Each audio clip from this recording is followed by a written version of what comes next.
La matinale d'Europe 1. Nikos Aliagas. Et tout de suite, Nikos, c'est l'édito écho de Nicolas Barré. Bonjour Nicolas Barré. Bonjour Nikos. Vous êtes le directeur du journal Les Échos, le directeur de la rédaction. Nicolas Hulot est parti, tout le monde en parle, mais le nucléaire est toujours là.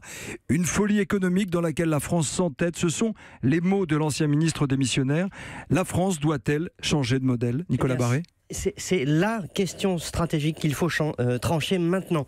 Le départ de Nicolas Hulot tombe à un moment clé pour l'avenir du nucléaire en France. Pourquoi ? Parce que toutes nos centrales ont été construites dans les années 70 et 80. Or, leur durée de vie est de 40 à 50 ans. C'est donc maintenant qu'il faut décider ou non de renouveler le parc. Le gouvernement doit publier dans les semaines qui viennent son programme pluriannuel de l'énergie.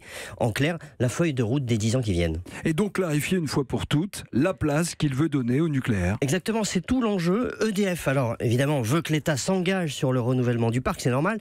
Il a déjà remporté un point, la part du nucléaire dans la production d'électricité ne sera pas ramenée de 75 à 50% d'ici 2025, mais c'est renvoyé à plus tard et à une date qui n'est pas fixée. En revanche, ce qui complique les choses pour le nucléaire, eh bien, c'est son coût. Alors, est-ce la folie économique dénoncée par Nicolas Hulot ? Le nucléaire, c'est vrai, n'est plus aussi compétitif qu'il l'a été.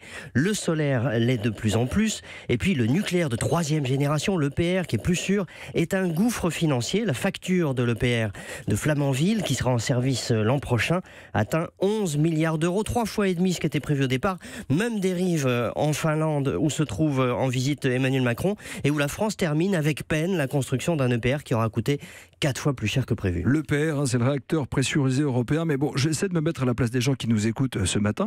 Il faut peut-être arrêter ces folies. Eh bien oui, sauf que ce nucléaire de nouvelle génération, alors maintenant qu'on l'a mis au point à grands frais, eh bien il marche. La Chine vient de mettre en service 4 réacteurs de troisième génération depuis le mois de juin. Le Royaume-Uni cet été a aussi confirmé ses choix nucléaires et même décidé d'accélérer. Donc vous le voyez, d'autres pays, pas des moindres, s'entêtent, comme dirait Nicolas Hulot, et choisissent un modèle mixte dans lequel le nucléaire, qui n'émet pas de CO2, a toute sa place. Et donc c'est cet équilibre entre toutes les sources d'énergie qu'il faut rechercher plutôt que de faire une croix un peu vite sur une filière qui emploie 220 000 personnes en France. Politique réaliste. Merci Nicolas Barré. Tous les matins, votre parti pris sur l'actualité économique, c'est à 7h10 sur Europe 1.